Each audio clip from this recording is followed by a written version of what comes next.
a critical question that I ask myself over and over again is, can you put Humpty Dumpty back together again? We are breaking a lot of things and mistakes are being made. And I don't know if they can be fixed easily. It will likely take 20 years to undo what we've seen done in the space of 6 months.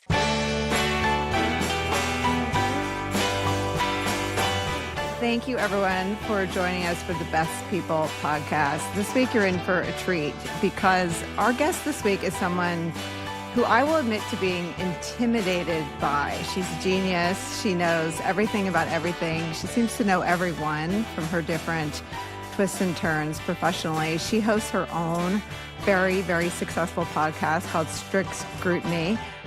When she talks, Jon Stewart doesn't breathe because everything she says is so profound. This is the Best People podcast, and this is Melissa Murray. Thank you so much for doing this.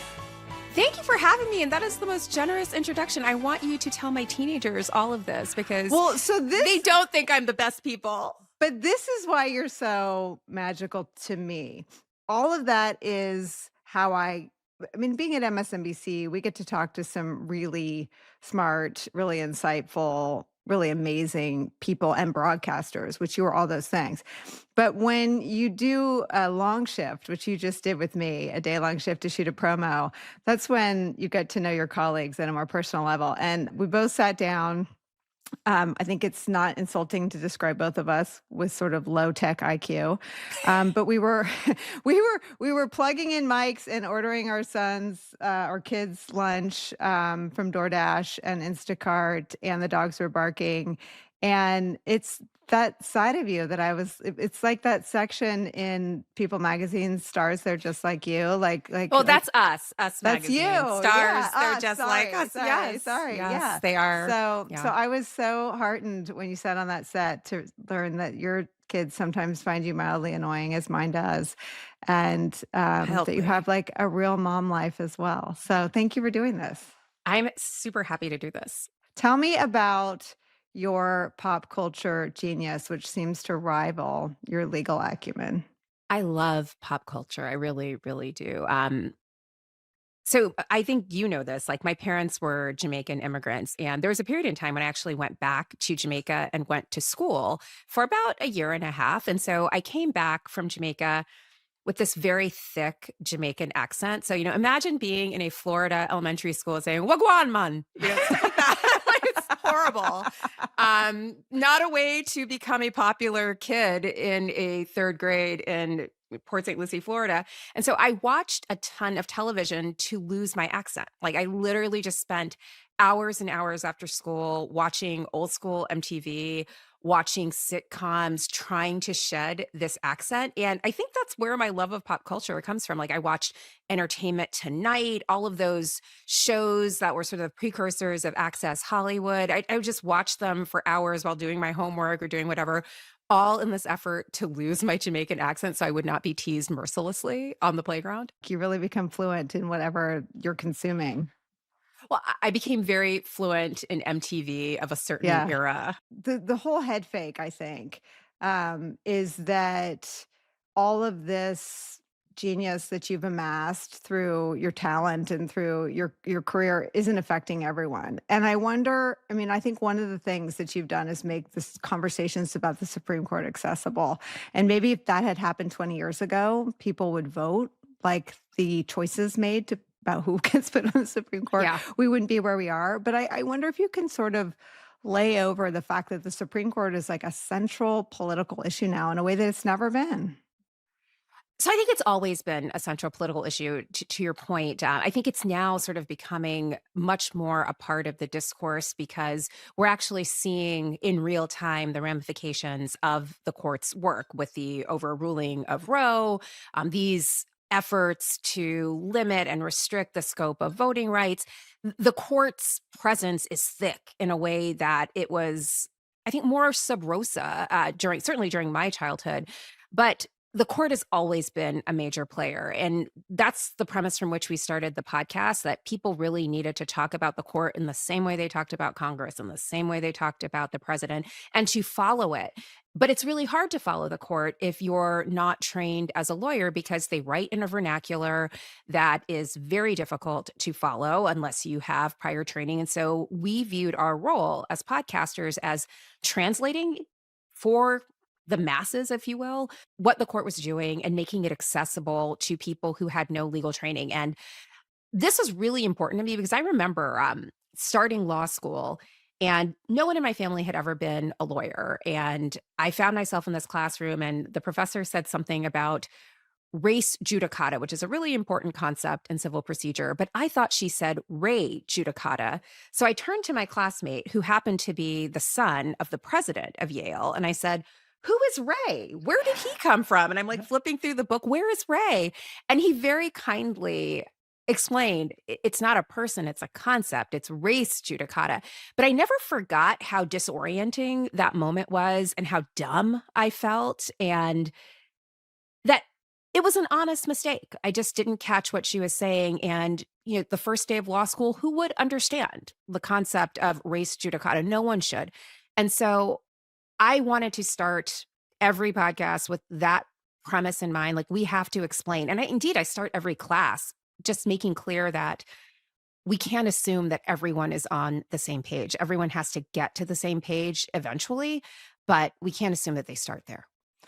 Do you think we're getting closer to a point where people feel more invested in the debates, the legal debates? I feel like they shape everything about our politics, but I'm Yeah. still not sure that they drive people's passions. So I think one of the things about the court is that they're so sequestered from public life, and they're not necessarily personalities in the way that Ted Cruz is a personality. So it's hard to sort of track and follow them. But the work that they're doing is worth following and following closely. And one of the things that we do on the podcast is we read everything, so you don't have to, and we can sort of pull together what the whole landscape looks like. Whereas I think a lot of times on mainstream media, including MSNBC, we focus on these isolated cases, and those are important in the moment. But the really scary picture comes into focus when you start putting all of those siloed events together and you're like, oh, wow, this is where we're going. And so that's one of the things that we're trying to do. It's not just that they overruled Roe versus Wade. It's not just that they are hollowing out the Voting Rights Act. It's not just that they are essentially enabling a president who is exercising the most muscular vision of executive power that we've ever seen. They're doing it all at the same time and for the purpose of advancing an agenda that heretofore we've never really seen in American life. Do you have a theory on why? I do. So one of the things that's so interesting about this court is, they do actually speak off the record. Like, Justice Alito goes to these conferences in foreign cities like Rome, and he gives these talks. And he gave a really interesting talk a few years ago in Rome for, I think it was an event sponsored by some center at Notre Dame University, where, he really kind of railed against what I think modern conservatism would call the woke agenda. And if you think about what the woke agenda is, as I understood him talking about it, was kind of like modernity was the woke agenda, Yeah. like a modern society, an inclusive, multiracial, multi-faith society in which women, people of color are all participating as equal citizens. And this is, I think, a very big change from what came before. And what he was railing against was really this idea that society had moved ahead and left traditionalists, whether it's religious traditionalists, gender traditionalists, marriage traditionalists, in its wake. That's what he's yearning for. And that's what they're trying to move back to. And one of the things that's actually really interesting about it is in getting to that modernity, that multi-faith, multi-ethnic, multiracial democracy that we now inhabit, the Supreme Court was a major player. The Warren Court of the 1950s and 1960s was absolutely imperative in shaping the society we have now. And a lot of what we're seeing from this court really is a backlash to what the Warren Court did, upholding integration, enforcing voting rights, and upholding laws that affirm the vote for people of color.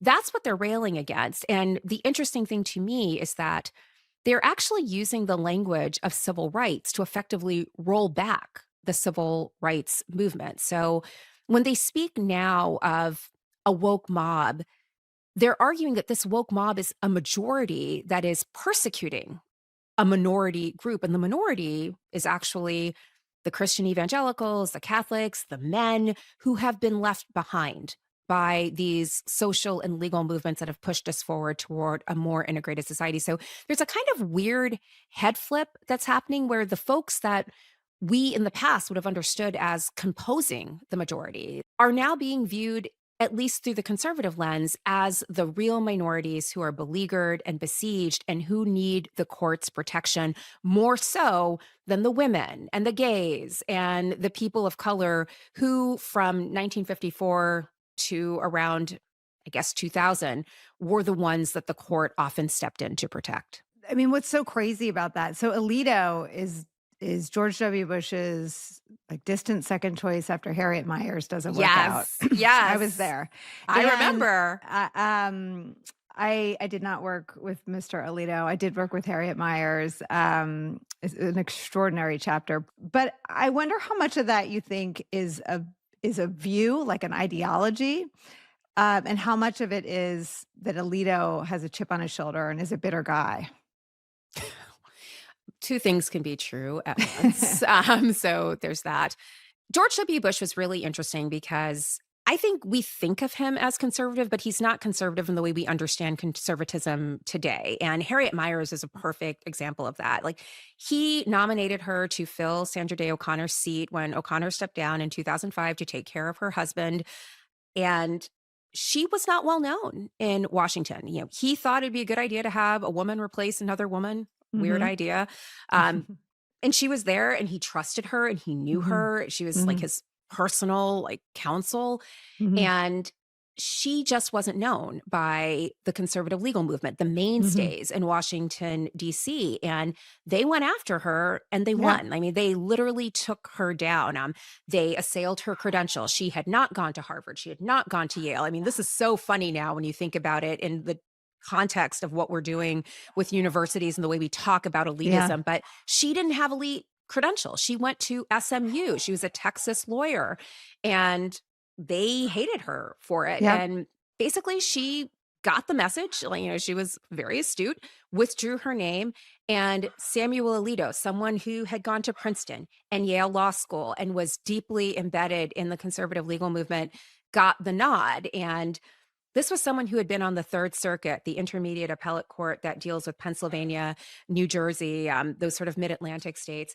He had been on that court when a challenge to a Pennsylvania abortion law had come through, would become the Planned Parenthood versus Casey case that the Supreme Court took up in 1992, where they reaffirmed Roe versus Wade. But when it was at the Third Circuit, Alito was a vote to just kick it out. Like, he wanted to overrule Roe. He wanted to uphold the Pennsylvania abortion law, all of it. And he especially wanted to do it on the grounds that women should not be able to have, married women should not be able to have abortions without first seeking their husband's consent. This was one of the Oh provisions my that he upheld. God. And it just sailed through, very few questions about it. I think it all sort of speaks to a kind of interest in traditionalism.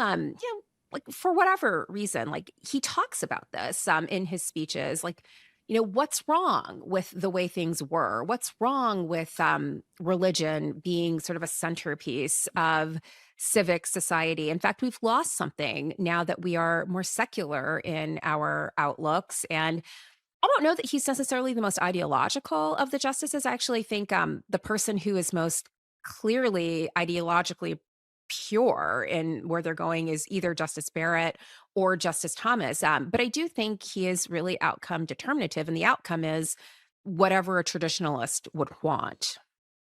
You testified against Brett Kavanaugh, but importantly, you warned very clearly and very bluntly about his views on abortion. Judge Kavanaugh voted to block a young immigrant woman from receiving abortion care and insisted that she remain pregnant against her wishes, weeks after she had made her decision and after she had completed all of the state-imposed requirements.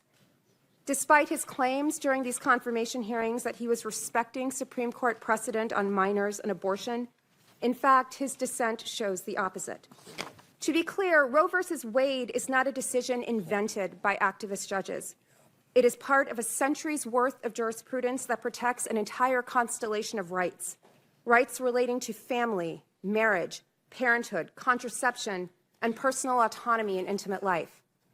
A vote against Roe is whether to overrule it as a formal matter or gut it through incremental cuts, puts all of those rights in jeopardy. And make no mistake about it, a vote for Judge Kavanaugh is a vote against Roe. So I should first say, when I testified in 2018, I'd actually met Brett Kavanaugh. I'd had lunch with Brett Kavanaugh. And so I was on this podium, I guess, with all of these speakers, including, someone who had been a professor of mine when I had been in law school, and people who had clerked for Judge Kavanaugh. Ted Olson, who became a friend, was also there, vouching for Brett Kavanaugh. And they all said to a person, like, this is a really nice guy. He's a really nice guy. And that checked out. I'd had lunch with him. He was lovely. He really was. Nice, personable, whatever. But it kind of didn't matter that he was nice. And I was sitting there listening to all of these people sing his praises and vouch for him. I'm like, and they all were just like, he's a nice guy. And I'm like, who cares if he's a nice guy? Like, everyone's rights are on the line. Like, yeah, he's a nice guy. I'd have lunch with him again. That doesn't mean I want him on the Supreme Court, because here's what's at stake and here's what he said. And the record is really clear. And I was trying to reach the people like Susan Collins and Lisa Murkowski, whose votes were really going to be pivotal, women who I think cared about reproductive rights, or at least maintaining the status quo. And to be clear, the status quo in 2018 wasn't like, abortion for everyone. It was very Right. difficult to get an abortion. It just existed as a constitutional right. And it was very clear to me that if he were on the court, he would be a very reliable vote to overrule Roe. And so I said that. And people said that I was being hyperbolic, that I was crazy, that all of this. And again, I come back to believe Black women, because I was right. And I take no pleasure in being right. This is not like having a fight with my husband where I'm like, I am right. Like, I was right. And it's been terrible for so many women who have to deal with a world in which this critical aspect of healthcare is absolutely unavailable. And, we can politicize this all we want, but the bottom line is, you have a miscarriage, you need an abortion if you want to have kids again. If you want to be able to recover and have a successful subsequent pregnancy, you need to be able to have an abortion. And right now, that is absolutely it's so difficult to get the clearance that you need in order to get the health care that you need because of what the court has done. I mean, I had kids late. I did IVF. All sorts of things go wrong in the early Everything, yeah. months, and so I'm acutely aware of all Yep. those I had a risks. miscarriage, and, like, I mean, so many women, we don't talk about it, but Right, they say that 1 in 3 women have right. miscarriages. I mean, think about that. Like, this could pop up in your life, like, whether you're seeking an abortion or you just have to have one. This is real life. So how did the side that was for women not dying while pregnant lose? Um, one, I think it wasn't as obvious. I mean, this goes back to my point about we don't talk about miscarriage at all. I think if we had more of a robust discussion about what the risks of carrying a pregnancy to term really are, how frequently people suffer pregnancy loss, we might have been on a different footing. I'm not simply talking about women's choice, although that is vitally important, and women's autonomy, but there are actually just real consequences here in terms of women's health and what you need in exigent circumstances. And because there's been such a culture of shame and silence around pregnancy loss, around how you get pregnant. Like, I think it's only recently that we really talked frankly about how many people require assisted reproductive technology in order to Mhm. start their families. Because we don't have those kinds of conversations, because we assume everyone is having children, quote unquote, naturally, and Yeah. all pregnancies end well, we just missed an essential aspect of this debate that I think would have swayed a lot of people, or at least underscored the idea that a right to this healthcare was absolutely essential, certainly in these exigent circumstances, but just generally as a question of human dignity. Imagine like literally being on death's door and being told like you've got to wait until Ted Cruz says it's okay. Right, or until you're septic. I mean, Right. sepsis is fatal, and that is one Yeah. of the medical benchmarks you have to reach Yeah. before you can get healthcare. I mean, I led with conversations about abortion and brave women like Amanda Zarowski, who almost died. She became Yeah. septic before she got healthcare. More days than I didn't ahead of the November elections, and those conversations have largely receded. I mean, where are Yeah. we going to be as a country and as women in 4 years? So these are important questions. I mean, I think part of the difficulties of this moment is that there's just so much in the zone. Like they have literally flooded the zone, and there are so many assaults on institutions that we thought were sacrosanct that it's hard to kind of triage and figure out what to address first. I mean, it's like all systems are failing. And so, you know, I think it's a question of like break glass first, or, like maybe we focus on the democracy enhancing institutions, because if we have a viable democracy, we can maybe address some of these other questions. And we saw that in the last election, in the absence of a constitutional right to abortion and kicking all of this to the states, you see people in different states, including red states, taking Yeah. affirmative steps to use direct democracy where it is available to secure reproductive rights for themselves. And to be clear, it's not a panacea. Direct democracy mechanisms don't exist in every jurisdiction. But where they did exist, even in places like Missouri, people were like, yeah, I want to be able to have an abortion if I need one. And I don't want my legislature or my governor telling me that I can't do that. And we know that it works because we saw immediately all of Yeah. these conservative elements trying to shut down direct democracy by making it Right. harder for the people to make their voices heard. In Ohio and measures Yeah, passed in Kansas. right. When you talk about covering this moment as a triage exercise, I mean, that's exactly what we endeavor to do. And I'm not always crystal clear on what that means. I mean, Yeah, what institution do you grab, as yeah. the fire engulfs the house, what are you grabbing on your way out? What are you grabbing of our democracy, and has it already burned? So I think a critical question that I ask myself over and over again is, can you put Humpty Dumpty back together again? We are breaking a lot of things. Not we personally, but like the country. Things are being broken and mistakes are being made. And I don't know if they can be fixed easily. It will likely take 20 years to undo what we've seen done in the space of 6 months. Mhm. But to me, the institutions, like making sure that due process exists, making sure that people understand what due process is. I mean, there's so many times when we talk about due process, and the rendition of these Venezuelans to El Salvador without due process. And, people in the comments are like, due process is only for citizens. Not quite, right? I mean, like, so there is also a basic education that needs to happen that hasn't been happening. And, in the media, you kind of have to fill in those gaps. Like, okay, yes, non citizens don't have all of the same rights as citizens, but they're not completely devoid of rights. And in fact, they may actually have rights of due process that we must respect. And if we don't respect it for them, it means it's much easier not to respect those rights for the rest of us. And we're on a slippery slope. And getting people to understand that, I think, has been really complicated. One of the things that I have been beating my chest about since the last election is how few people in this country really understand just basic civics, like who does what in a democracy. I mean, if you go online, like there are all these people who think the president can do everything. It's like, no, like it's the Well, I whole mean, reason we. including Speaker Johnson. Well, Yeah, I mean, so that's I, the problem, right? Like part of the problem. I mean, I think people think that presidents can set tariffs and can cancel yeah, congressionally approved spending like just and like can no, kill yeah, departments because the yeah. Republicans let him.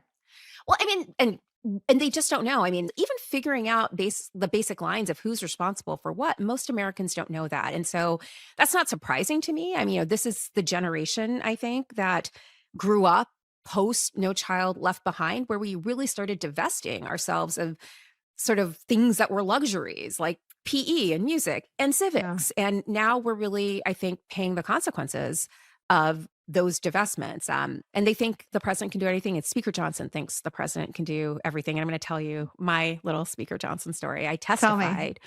I testified before a House subcommittee on the Constitution and civil rights. This is probably in 2018, 2019 or something.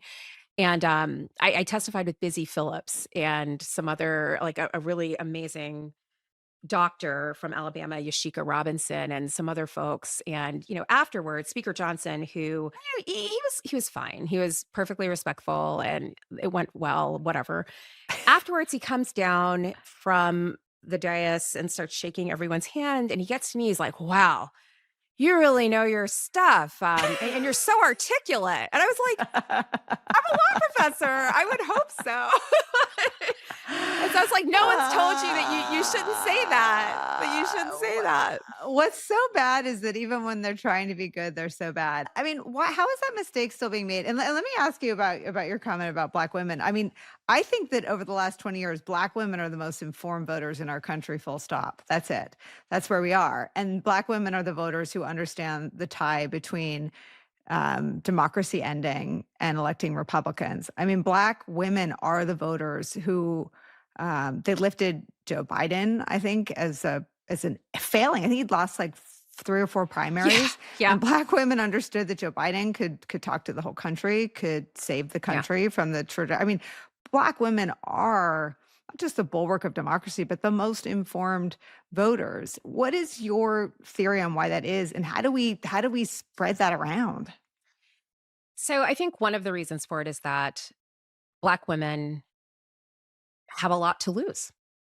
I mean, it's just that clear. I mean, as women, as people of color, when democracy slides, you feel it, and you feel it on multiple fronts, not just as people of color, but as people of color who are also women, and people who may be the most acute victims of the gender gap in terms of wages. I mean, like, you feel that. Like, so someone's running on a platform of like tariffs for everyone, you recognize immediately, okay, that's going to impact my bottom line. And my bottom line is already smaller than Mhm. other people's because there's this persistent wage gap, like for gender. And then it's even more profound for women of color and for Black women. So, I mean, I think when you think about all of the ways in which you have these different axes of identity that are like shaping your existence, like you understand how much a single thing can impact you in and your family in really profound ways. Black women are often the matriarchs of their family, not just for their children, but often for their children's children. So there's sort of a generational sense of responsibility that I think can be weighing in a lot of ways. It's not that Black women aren't idealistic. It's not that Black women don't have aspirations for a better kind of politics, better candidates. They're just really, really pragmatic, right? Mhm. After the Joe Biden debate, where we were all talking about, like, oh my God, what was that? What's going to happen in real time? When we talked to Black women, they're like, yeah, it was the worst debate I ever saw. I'm like, okay, are you still riding with Biden? Yup, sure am. Why? Like, it was a terrible debate because I know what the other guy's going to do. And I know what the other guy is going to mean for me and my family. And they were just unequivocal about it. Terrible debate performance. I'm with him. And then when Biden withdrew and Kamala Harris stepped up, they were like, okay. And to be really clear, we thought that there would be this amazing affinity with Kamala Harris. We raised it right after the debate. We asked this group of women in Bluebell, Pennsylvania, if they overlooked Vice President Harris, if they selected a new nominee to run in Biden's place, would you be angry? Would you leave the Democratic Party? And they're like, we love Kamala. She's been a trailblazer, a role model, but this is go time. And we're not going to withdraw from this moment because of some sense of pique. Like, we would be mad, we would remember, but we would vote, and we'd vote for whoever that random person that they picked in her stead. And when she was the nominee, they came out for her. They supported her. I mean, that Win with Black Women call where all of that money was raised, like, that was, I think, about her, but also about it's go time. This is our last best chance. I feel like part of the reason she's on the sidelines now is because the whole framing of what went wrong is about her So, failures. And I don't think that's very useful. And so I wonder what went right. so I think she was really great at connecting with people. Like when you saw her out on the campaign trail, it really was joyful warrior. I mean, she was Mhm. dancing, she made it look fun, and it Mhm. hadn't looked fun for a really long time. Like, Mhm. to be really honest, it had not looked like fun. I was at the convention. The convention was fun. People were Mhm. excited and Yeah. energized about her. I think that there are quarters in the Democratic Party that really are pushing for a politics of purity. Um, they want a kind of idealistic candidate, and I understand the impulse for that. But again, I feel like I'm just a very pragmatic person, and Yeah. I want democracy before I want perfection. And I really believe like you cannot let the great be the enemy of the good. And I think she just is, I think, the victim. I use that word advisedly, of a culture in which we don't necessarily assume that certain people are going to be authority figures. I mean, full stop. Like you really have Is that to, about gender or race or all of or it? both. I mean, like I'll just speak from my own experience. Black women are a minority, a very clear minority in legal academia, and even more so at the quote unquote elite school. So I've almost always been a first, one of the first in the places where I've worked. And in many places where I've gone into classrooms, I'm the first woman of color that my students have ever had as an instructor in like their entire history of schooling, elementary school, middle school, high school, college. Like they've never had someone who looks like me at the front of the classroom. That's incredible. It's not uncommon. Wow. It's not uncommon, and certainly not uncommon in higher education. Although, I think conservatives would like you to think like there's nothing but Black women running colleges right now. Trust me, it's not the case. And I think, when there's such a lack of representation, it's hard to kind of imagine, like, what does it look like to have someone be that authority figure for you? I mean, there were a couple of times, certainly when I was younger, where students were, wait a minute, I got to listen to you. And I'm like, yep, you got to listen to me. And like, I'm the authority figure in the situation. So there is kind of a gap, I think, that you have to bridge. And the way that you bridge it is just performing, overperforming over time. And she didn't have that luxury. Do you feel that that's the standard you're held to, performing and overperforming? I mean, is that your Yes. Yes. what is that Yes. like? I mean, it is what it is. I know that I don't have the luxury of going off half cocked. Like, I really think about and prepare, maybe over prepare. Certainly in the beginning of my career, I over prepared.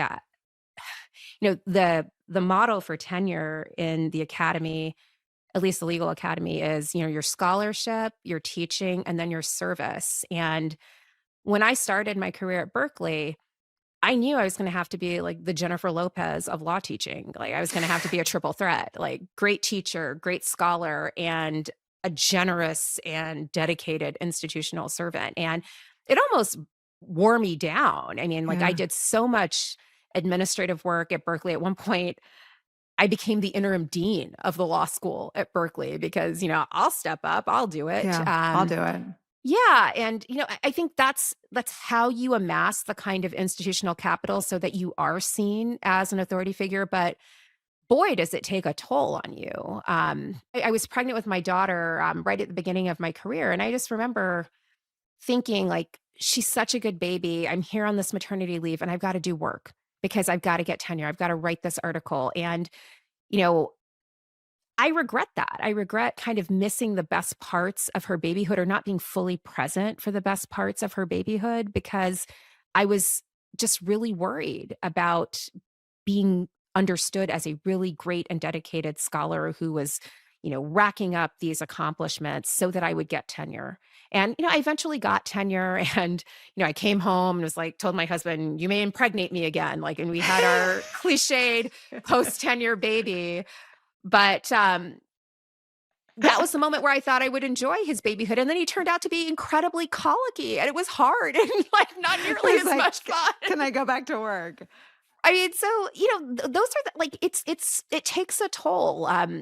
This sense that you do have to be better. I mean, this is the thing I think is just like the whole DEI thing is so maddening to me. When they talk about like, Joe Biden said he was going to pick a black woman for the Supreme Court, which meant he couldn't think about anyone. It's like, was anyone looking for like the last 150 years where we never even thought about a bigger pool where it was always going to be a white guy who was picked? And like, so this one time, and the person who gets picked is a double Harvard graduate who's been a judge at two different levels of the federal judiciary and a member of the Sentencing Commission and a public defender. And you're talking about her credentials. I mean, like that, like there it is right there. You do have to be twice as good. What does your brain do when someone says, "Oh, but you have it all"? You're married. No one and has you said have your that to kid. me.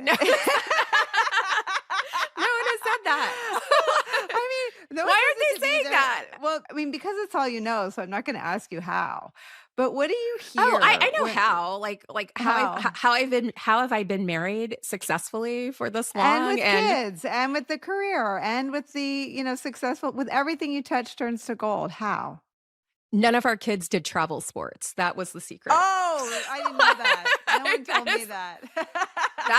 That's where you No, fall down. The travel I'm sports will kill screwed. you. Oh, I'm screwed. I mean, that's all we do. It's really, really hard. I think one of the things that has been so striking to me is that my husband, who has his own big job, we've really had to renegotiate just sort of the gender scripts in our household. Like the idea that my husband does as much as he does, I think really perplexes his mother. Like this is not how her household ran. And I think the willingness to embrace setting your own agenda, writing new scripts for yourself and your partner has really been the success. And like I give all of the credit to my husband because I don't think either of us were raised in this way. Like my parents had a very traditional marriage. My father was the breadwinner, he was in the lead.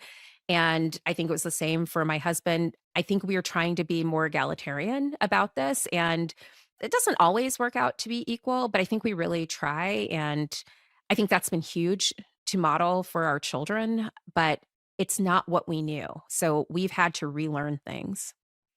How much more do you feel like you're climbing? I mean, do you ever see a time when you rest, when you exhale? I just got back from vacation and I did You exhale on rested? vacation. I did. We went to Dubrovnik and Rome and it was amazing.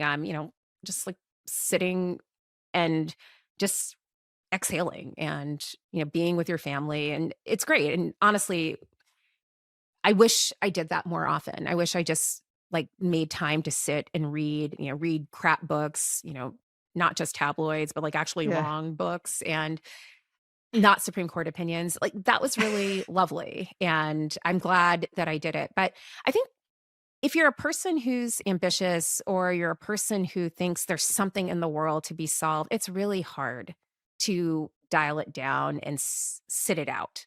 Like, I think you're always wondering about what could have happened, what could have been. And I also think there's something weird about not being part of the action in that way, not being able to have a say. Like, if you're opinionated and you want to have your voice heard, like, I think that can be really hard. And so, for me not to be sort of moving and striving, like, would be for me to be a different person, I think. Yeah, I think there's something about this moment too that makes the work the outlet, right? Yeah. Like the work Yeah. isn't the thing that you decompress from. The work is the way you It's grieve what's cathartic. been right. And it's how you grieve what has been lost in terms of Yeah. freedoms. And it's how you enjoy what we still have in terms, I mean, to have this Yeah. conversation with all of our criticisms of everything that's happening. I mean, someone that is doing that with such seeming to me a mind to history is Justice Sotomayor. Well, first of all, the decision to read her dissents from the bench. Yeah. What is that about in your view? Because you know her, you clerked for her.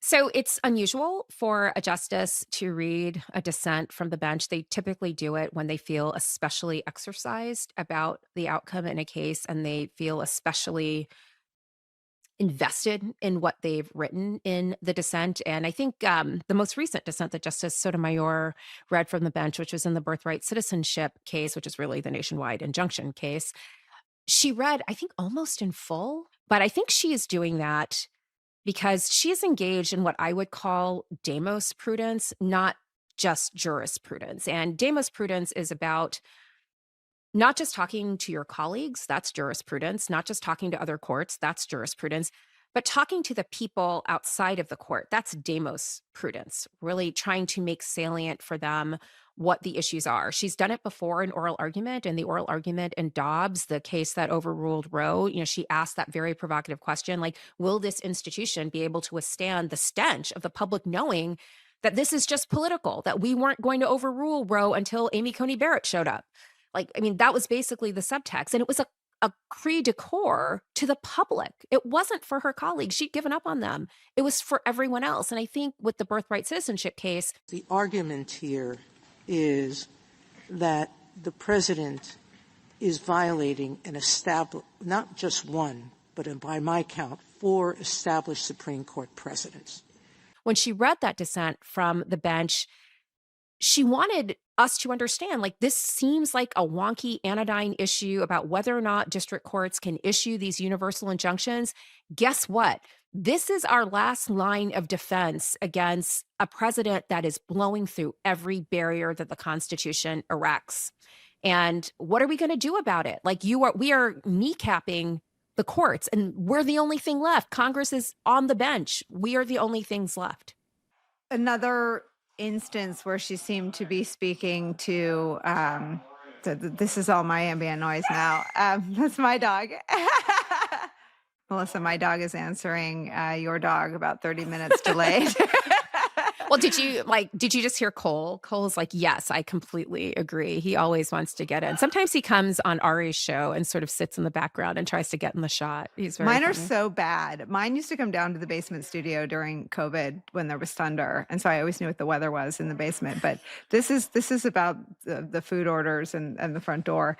I want to play Justice Sotomayor's dissent from immunity because I think it was really the moment that I realized how screwed we are as a country, that it was as bad as I thought it was. Today's decision to grant former presidents criminal immunity reshapes the institution of the presidency. It makes a mockery of the principle, foundation to our Constitution and system of government, that no man is above the law. Never in the history of our republic has a president had reason to believe that he would be immune from criminal prosecution if he used the trappings of his office to violate the criminal law. Moving forward, however, all former presidents will be clothed in such immunity. If the occupant of that office misuses official power for personal gain, the criminal law that the rest of us must abide will not provide a backstop. With fear for our democracy, I, along with Justices Kagan and Jackson, dissent. Just talk us through what you felt when you heard that. She's right. I mean, with fear for our democracy, I dissent. We all should be dissenting with fear for our democracy. I mean, I think that decision, the immunity decision, was the arbinger of everything that has followed. The way that the court, I mean, we've forgotten about this because, like, everything just feels like time is accelerated, but we forgot about the fact that the Supreme Court dug their heels in and waited until the very last moment to decide this question, preventing the election interference trial from happening, and then wrote a decision that essentially hamstrung all of the other efforts to hold the president accountable, or at least to surface questions of accountability to the public.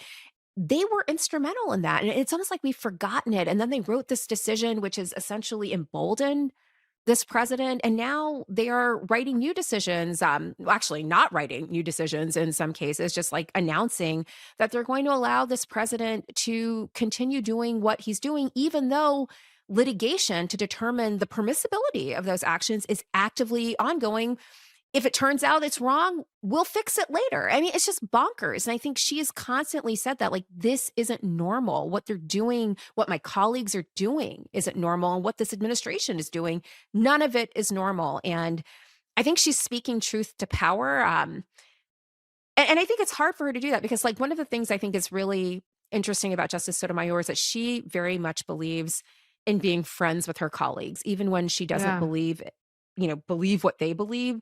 She wants to be a good colleague, a collegial colleague. And I really do think this moment strains the bounds of collegiality. I mean, there's so many times when, we ask these justices, like, are you friends with your colleagues? Like, what about Justice Scalia and Justice Ginsburg being friends? And part of me is like, why the F do I care if they're Yeah. friends? I don't actually care if they're friends if the court isn't standing up for the Constitution. Like, it doesn't matter to me. Like, they're getting beers. Like, we destroyed the Constitution. Now we're getting a beer together because, the lion and the lamb can lay down together.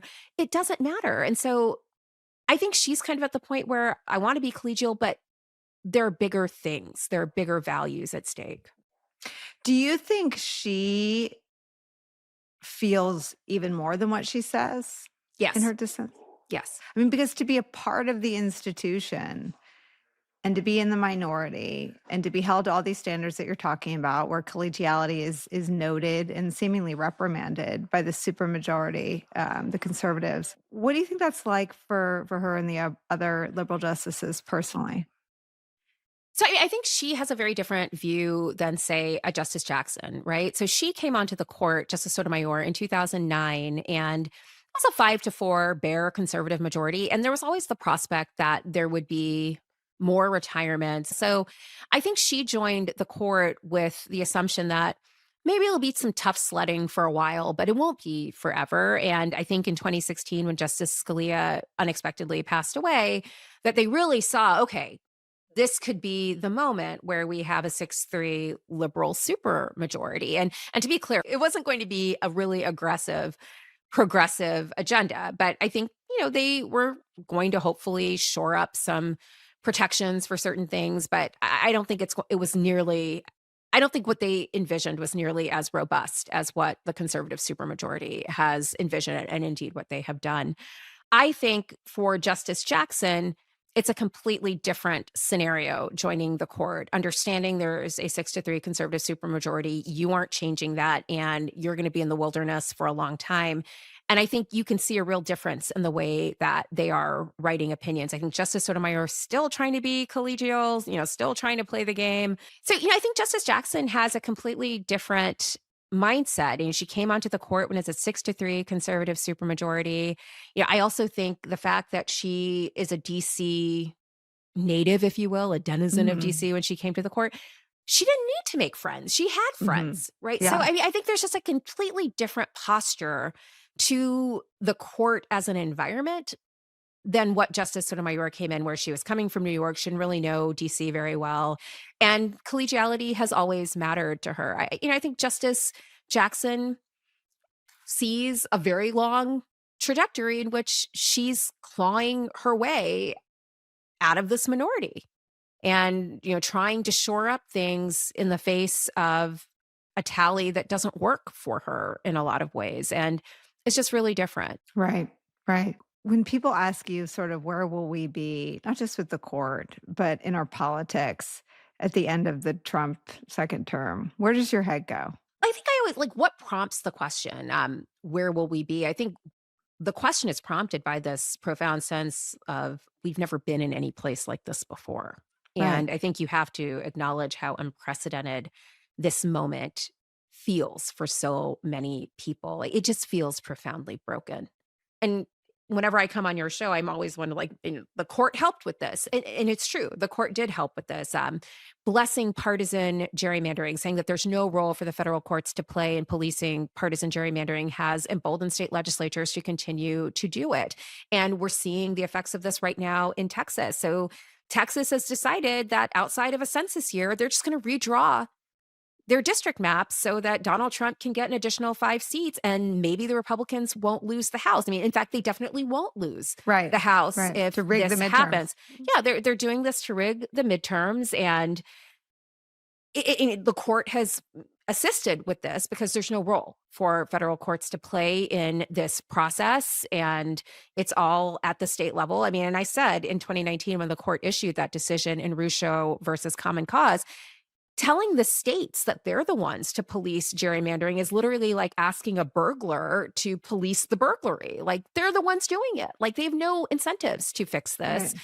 And they're not. And Texas will just be the first domino to fall. Like, if this succeeds, we're going to see it in every other red state and some of the purple states. It's going to be a profound race to the bottom. And it's going to be terrible for democracy because gerrymandering at bottom is a distortion of the people's voices. Like, this is how you don't get heard. And the Supreme Court's going to assist with that because the case that they were supposed to decide this term, Louisiana versus Calais, which is about Section 2 of the Voting Rights Act and whether you can consider race in redrawing district maps in order to accommodate minority voters and ensure that their voices are heard. The court, I think, is likely to determine that considering race in the context of the Voting Rights Act, a law that was drafted in 1965 to address racial disparities in voting, is unconstitutional. I'm 100% sure the court is going to do that.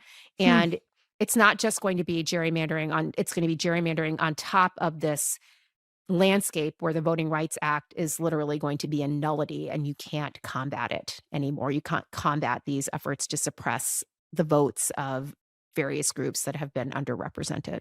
So all of this is happening and there is no end in sight, and it's not normal. I think people asking that question is because it's not normal. And Yeah. I don't have a great answer. I don't know where we're going to be in 20 years. I mean, I honestly don't know if we're going to have midterm elections. Like, I don't In think 2 it's years. I don't think it's a foregone conclusion. I mean, all you got to do is come up with some national emergency, send in the National Guard, suspend the midterms. Like, If we are heading in that direction, and there's plenty of evidence that we are, what is the political answer then? I mean, what is the political response if that's the legal landscape?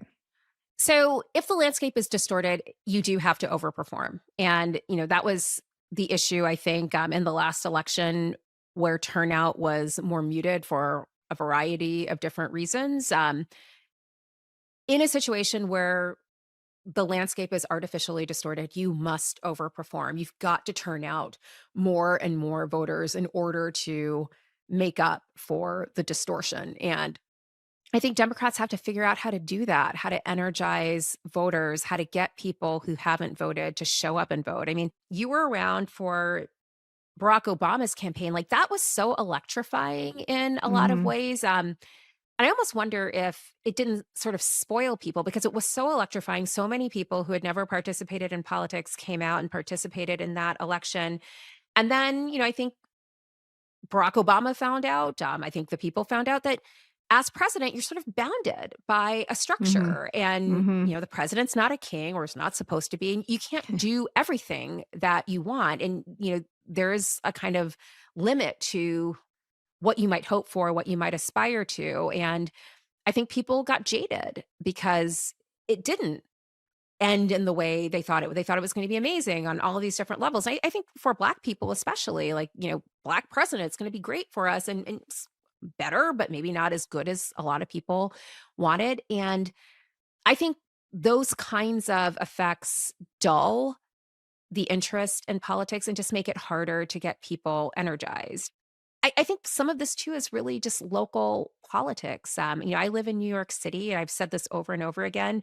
People have talked about New York's drift to the right, especially in some of these outer boroughs. I think people want to see that progressive governance works in a way that makes their lives better in a material and tangible way. And with that in mind, I think the person who manages to free the shampoo from the CVS is going to be the mayor of New York City. I mean, truly, like, if Yeah. you can figure out how to get CVS to stop locking up everything, so when you go in to buy a bottle of shampoo, it doesn't take 30 minutes, that Right. person's going to be the mayor of New York City. Well, if you need allergy medicine, razors, and Yes. Consi shampoo, you've Yeah. got to have a free hour. That's just why Yeah. I used to live above a drugstore and order all those things from Yeah. Amazon because Yeah. it took me. It takes forever. It takes forever, and it's never the same person who can unlock all three. Free the shampoo. You're the best. Thank you so much for doing this. Thank you for having me. I loved it. Thank you.